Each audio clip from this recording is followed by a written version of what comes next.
नमस्कार मित्रांनो, आपण बघताय जो लोटन जातीचो माड असा आणि ह्यो माड आपण 5 वर्षापूर्वी लावलेलो होतो आणि 5 वर्षांनंतर जो आपल्याक नारळ देऊक चालू झालो असा आणि ह्याका आपण कोणत्याही प्रकारचा रासायनिक खत टाकलेला नाही.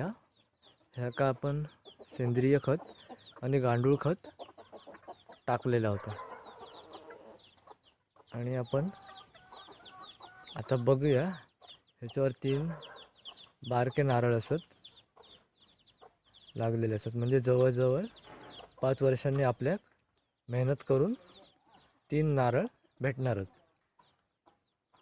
तर तुम्ही पण अशा प्रकारे लोटन जातीचं माड लावू शकतास, जेणेकरून तुमका 5 वर्षांनंतर त्याचं उत्पन्न चालू होईल.